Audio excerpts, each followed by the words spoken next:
Welcome to episode 3 of the CPO Conversation series. This week we're joined by Andrew Newnham, who's CPO over at M&S.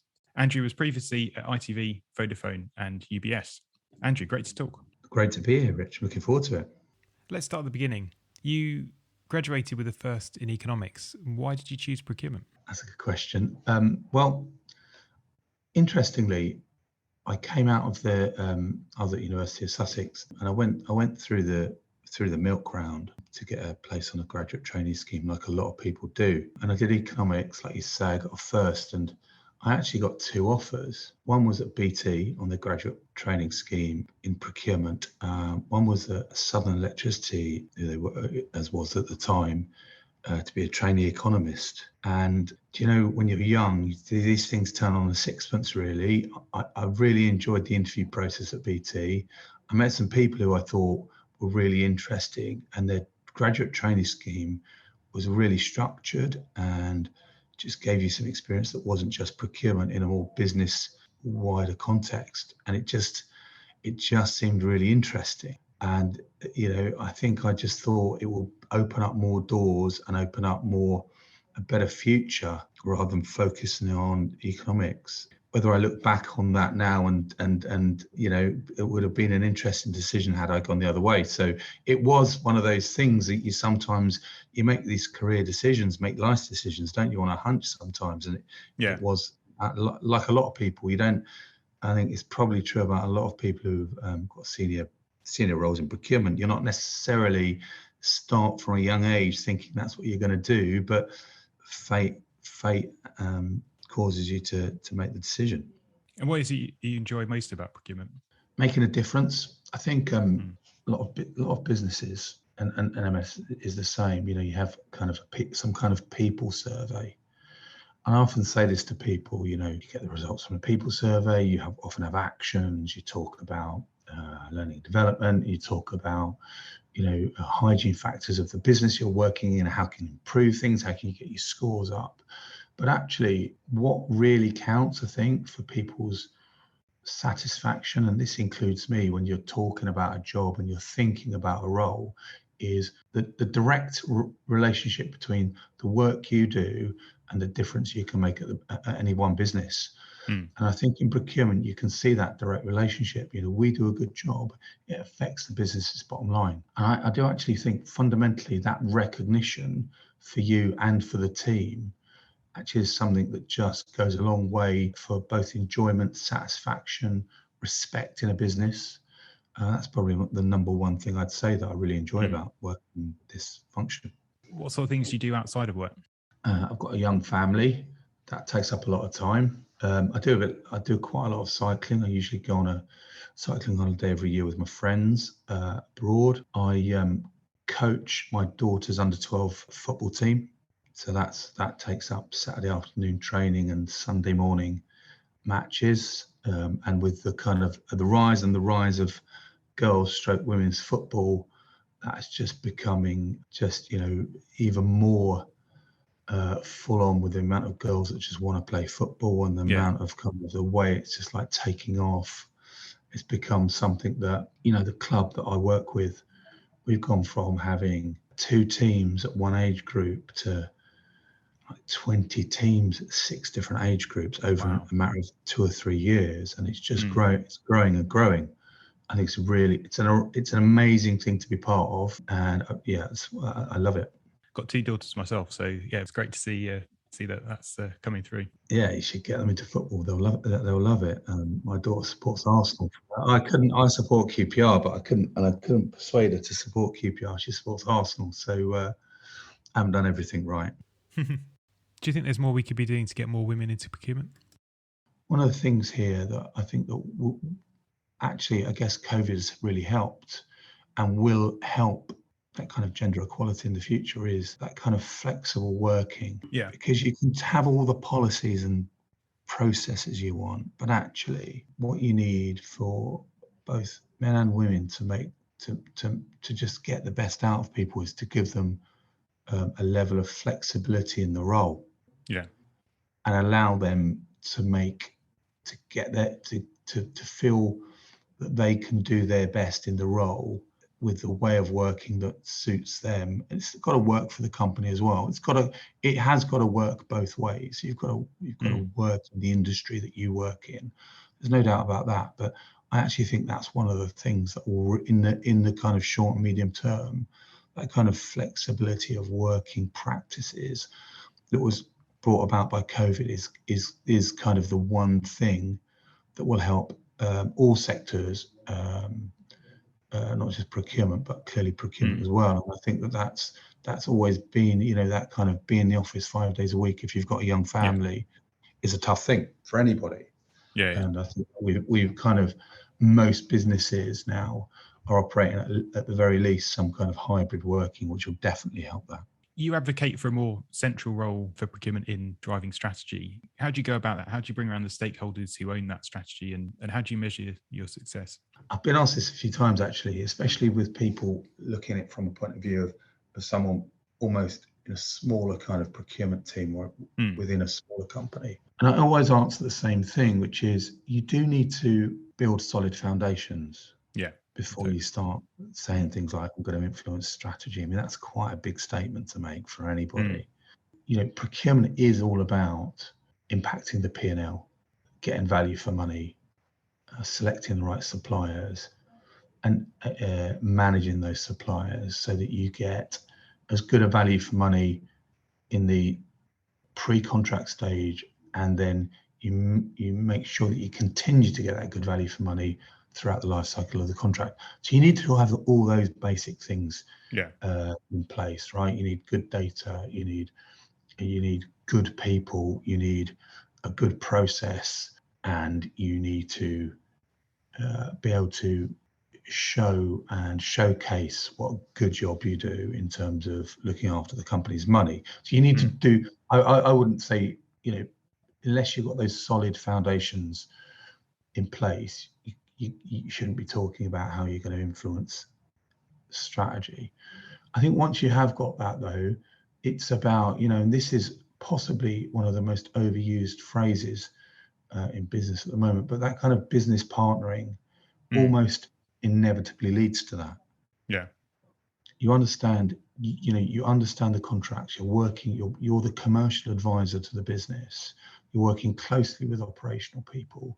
You start moving from almost being pulled along to influence people and having a longer medium-term supplier strategy that is aligned with the business strategy. And that might be at a business unit level, but it will be aligned to senior people's role and focus.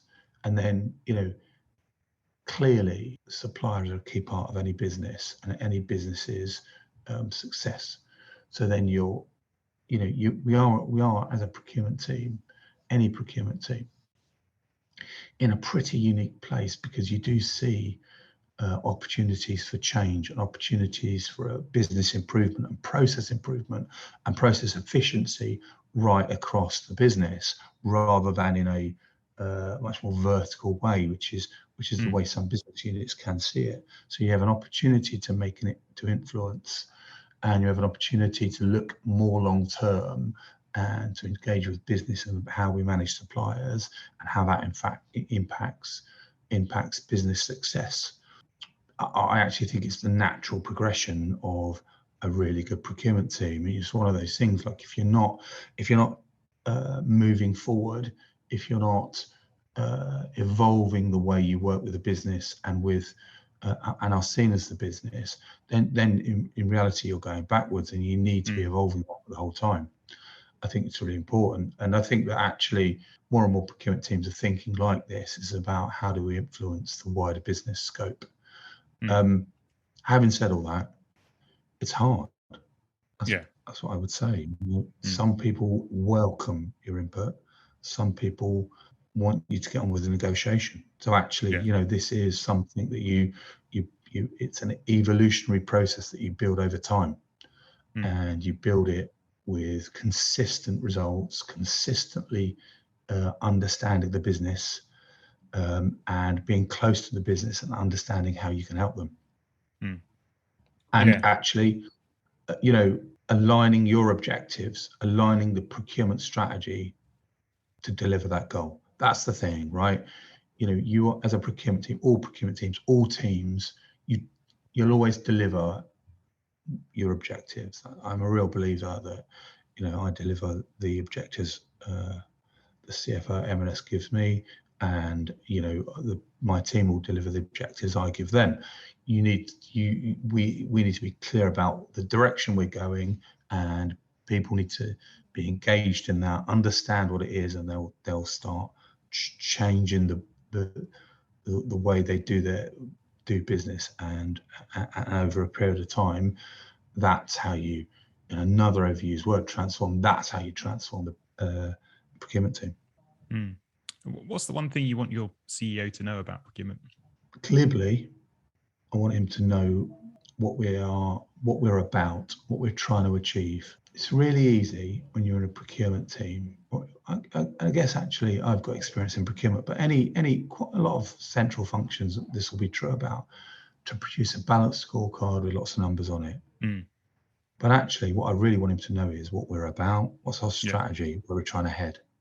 Yeah. And this isn't about how many savings we made every year. It is about that. If we're not doing that, then we're not really a procurement team, right? We're expected to do that. But this is what's our strategy? Where are we going? What are we trying to achieve? Why is that important? Yeah. And how can we help the business? Because, going back to your earlier question, how do I think we can help the strategy? Well, the CEO's got to buy into that. Yeah, totally. Yeah. I think that's probably one of the positive steps about procurement that I've seen in the last 5 to 10 years is actually we are more becoming valuable to the CEO rather than just the CFOs, and that in itself takes the conversation away from cost savings and more towards. Yeah, it does. I said it already twice, but you've always got to have the cost savings as your bedrock. And actually, I would. You're right about that becoming more valuable CEO. And I had a good relationship with our previous CEO, Steve Rowe, because of some of the really good work we've done. We've got quite a new CEO now, but actually the role of the CFO is also changing. Yeah. CFOs now are much more almost integral to the business, taking on more of a COO role, really quite operational focus. They're not just the people that do the budgets. So actually, we're evolving in line with quite often with the role of the CFO, and that actually helps us work hand in hand in being more effective. Do you see the sort of the traditional siloed nature of business starting to break down, and actually people are working multifunctionally and cross functions?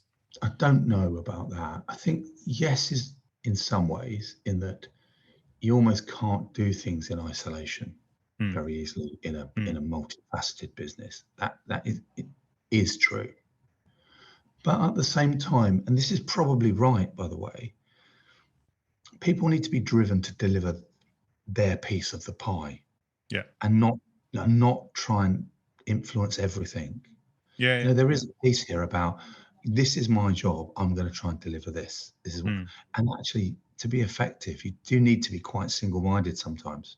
Yeah. So I think yes, I think no, but probably there's always a balance. Yeah. And that's probably right.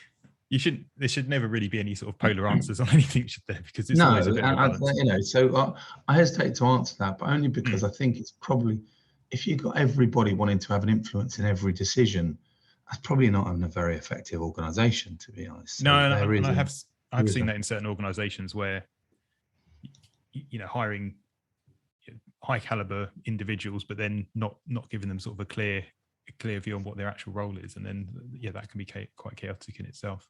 Exactly right, and actually that leads to much lengthier decision-making processes, which isn't good for a business either. No. So in terms of people, if a listener's thinking about joining M&S procurement, what would you say to them? I'd say them send me CV. And we haven't got any vacancies at the moment, but look, I think the first thing I'd say is M&S is a business on the up. We're going to have a tough year this year, as are all retail companies. There are cost and macroeconomic headwinds that make that almost certain. But if you look at the last year, the way we came through COVID was really impressive. We actually showed agility as a business that people don't always associate with M&S, and really positive. We've our previous CEO left us in a really good place. We had really good results last year, and actually, the old saying about never waste a good crisis. We're using these current headwinds to make changes in the business and to make us better equipped going forward. I think it's a really exciting place to be at the moment. Clothing & Home is doing really well at M&S. Food's traditionally been our kind of star performer, but Clothing & Home is doing really well. And I think as a business, when we come out of the kind of macroeconomic issues we've currently faced as a country, I think we're going to be well set up to really, really flourish, actually.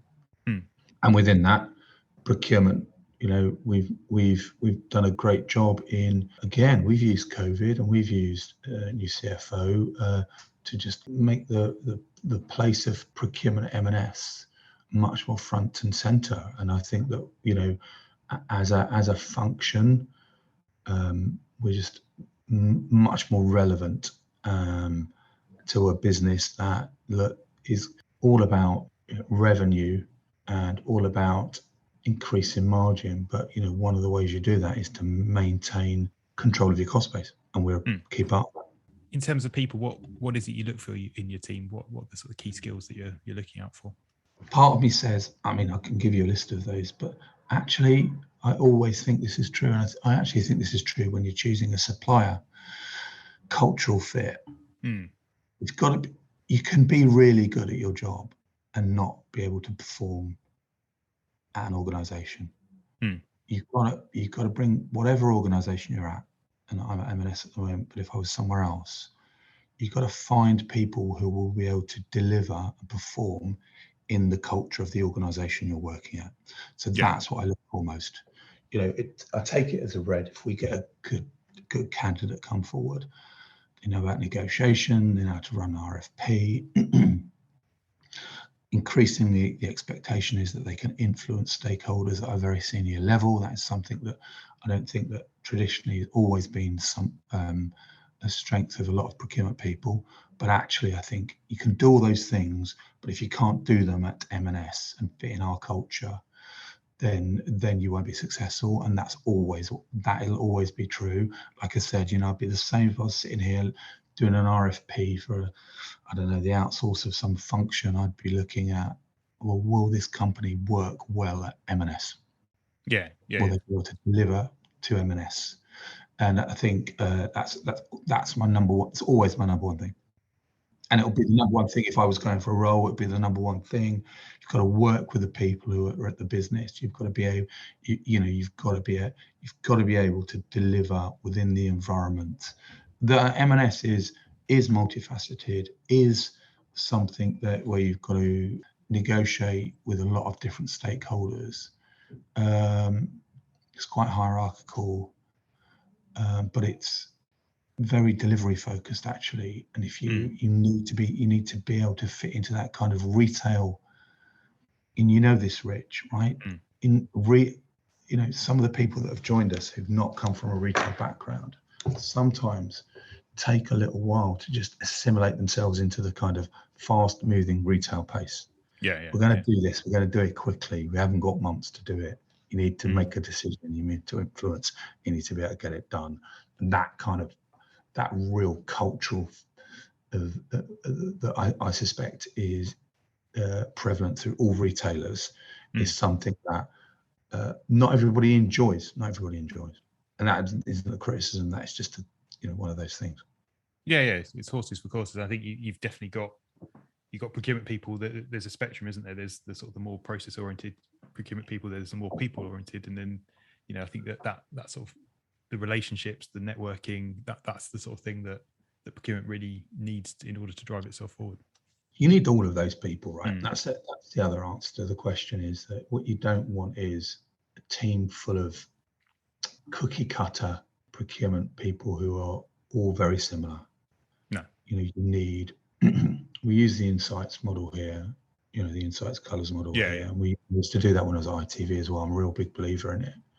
And I do think that, you need a bedrock of analytical people looking at the detail, but you also need some, people who are going to cut through that, and big personalities that can make decisions. And you need you need team players. What you can't do is say this, we need similar people. You need a spectrum of different people to make any team run. And that includes my leadership team, and that includes the wider team. You mentioned retail there. Obviously, getting stuff done is key. How do you balance that sort of the risk mitigation angle with getting things done quickly? It's become an ever more important balance. I don't see that they're mutually exclusive. Risk mitigation is clearly important, but what you can't do is use it as a reason not to make decisions. What you need to do is have agile processes that allow you to access data, understand the risks that you're encountering, and make a decision. Risk isn't bad. No. Not understanding risk, or having a cavalier attitude to risk, is bad. Yeah. But actually taking some risks as a business is what leads you to success, and what leads you to making more profit. So I encourage my team to understand risk, make sure that we've got enough good data to make great decisions, but then not to be afraid to take some risks. I think it's one of those things that we should do. I think in the past, M&S would have been criticised for being a little bit too risk averse, but actually that's our recent history, isn't that? We bought Ocado. That turned out to be a really good decision. We bought Gist recently. I think that will turn out to be a really inspired decision as well. And actually, as a business, we're becoming much better at getting the right data to make good decisions. And I think that actually, you turn these things around and stop being afraid of things, and turn it to, what do you need? What do you need to make sure you're taking the right level of risk for your business?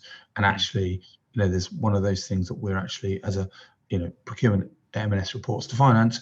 And one of the things that we are very keen on as a finance group is data-led decision making. And actually, that's what risk mitigation really is. So what's next? What does the future hold for procurement? Where are the opportunities and what are the risks? Where I'm trying to lead the team currently at M&S, which is, and we call it alternative thinking, which is how do we influence the business? And we come back to this, influencing the strategy. We call it alternative thinking because I don't want it to be limited by strategy. When you tell people they've got to influence the strategy, it almost sounds too big. It almost sounds like, well, how are we going to do that? Whereas if you think about it in an alternative thinking way, it almost breaks it down. It says, how are we going to look at the problem we're trying to solve in a different way? Yeah. It's not always just going to be about running an RFP, negotiating with the supplier, and making sure we've got the right SLAs. It can be about that. And that's a very important part of our role, don't get me wrong. But it also can be, well, have we got the right level of engagement with the supplier? Can we bring some of this business process in-house? Are we looking at it the right way? What can we learn from other businesses and how the way they solve this particular business problem? What can we learn from suppliers to see how they solve different business problems? And how can we bring that kind of body of knowledge to be better as a business? And that's what I mean by alternative thinking. And I think, all the other things that are happening in procurement are really tools to allow us to do that alternative thinking more. So if you talk about data-led decision making, which is what I've just talked about, or you look all the new tools, the kind of AI tools that are becoming more prevalent in all parts of the business. Yeah. You talk about robotics, you talk about all those kind of things. You talk about how you manage a team, and you talk about the flexibility of the way we work, and all those things that are kind of building blocks, but actually they lead to procurement having a bigger role within the business, and more and more of the team stepping up into that kind of advisor role. And I actually think we'd be taking some of the work that could be done by consultants at a lower level. I'm building a team that in future should be able to take some of that work away from consultants in reality. Yeah, no, and as you say, strategy means different things to different people, means different things in different contexts. So sometimes it's a difficult word to use, but I totally agree. I think historically procurement has sometimes, and the procurement process has been a bit of a crutch to sort of justify certain decision making, really sort of keeping the status quo going. But actually, as you say, if procurement's known for that alternative thinking about a problem in a different way, and helping the business to sort of come on, I think that's definitely a powerful approach for procurement to take. I think so. Look, and I always say it, I always come back to, that doesn't mean you don't have really good process. And that doesn't mean in the right place, you should be experts. We call it commercial mindset. Yeah. If you haven't got that commercial mindset and know all the tools, the traditional procurement tools, and know when to use them to their most effect, then you're not a real, you're missing a trick, and you should go back and do that thing. But then once you've got all that, once you've got that commercial mindset and you are known for that in the business, I mean, this is something that we do, and this was actually something that started before I joined M&S, but we've just continued it and increased it, and which is we do negotiation skills courses for the rest of the business with M&S. And we advise different departments on how they should approach negotiations. Now, you need to be able to do that. You need to be seen as the people who are experts in that sort of thing before you can make the next step. But I do think it's the next step. I do think all procurement teams, this is where they should be heading. It takes a long time. It's a winding journey. There'll be bumps in the road, but it's got to be where we all head. What do you believe about procurement that very few people agree with you on? I don't know how many people agree with me on this, but I do believe that sometimes the procurement brand is broken. I think that sometimes the procurement brand can be a hindrance to pushing the team, the function forward in a business. I think there'll be lots of people in any business that really see how procurement can add value to that business. There'll be lots also that want us to raise POs. Yeah. And I think that people like SIPs and procurement leaders actually do a really good job in trying to change that, but it's a long process. And I think it's one of those things that just hinders the function sometimes, the way some people perceive our role in the business. And I think lots of people wouldn't agree with that. I do think it's true. It can be true. Yeah, totally. I think it's something that's increasingly people are aware of. And I think the difficulty is that you'll have multiple people within a business who have worked in multiple other organizations that would have had multiple procurement teams, and they'll have dealt with some good procurement people and some less good procurement people. And it's just that continuation. I think it takes a long time to make changes in procurement because it is so diverse and sort of. And I think when I agree with that, and when you're talking about doing things like trying to be more about alternative thinking, it does rely much more on relationships. You can't mandate that somebody gets involved in their business process change. You can't mandate that. It's not like mandating that someone raises a PO. So it really matters. The brand as a function across industry matters a lot more the more we're trying to build ourselves up to a different type of procurement role. So it matters. All we can do as procurement professionals, I think, is do a damn good job and prove to people what we can achieve when we're given the license to do it. I think over time, more and more people see what's possible, and that's the way we fix that. It's not true everywhere. Just I've experienced it. Yeah. Which book has changed your thinking about procurement the most? Probably the book that it's not a procurement book, but it is a book that it's a business book that had most effect on the way I think about my career. Is something called Strength Finder. It actually starts with a short survey for you to identify what your strengths are, and then fundamentally the tenet of the book is to focus on what you're really good at, build a career around that, and not worry all the time on what things you can't do so well. When you do appraisals, when you do end of year reviews, whatever your organization calls those things, you focus a lot of time on, you talk about all the successes, but you focus a lot of time on what you can change, what you can develop, what you can improve. I'm not saying that that's not important. This book fundamentally says, Work out what you're really good at and focus on those things and do them really well. Stop worrying about all the things you can't do very well. Yeah. You read it, it almost gives you the courage to be authentic, be true to yourself, and not spend all your time worrying about what you're not. That's the most impact on me.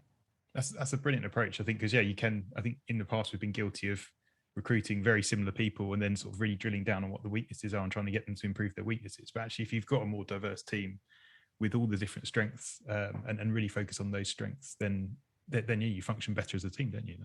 You function better as a team. That's exactly right, and then you can almost. It's horses for courses. This person's going to do a really good job here. Let's get them to do it.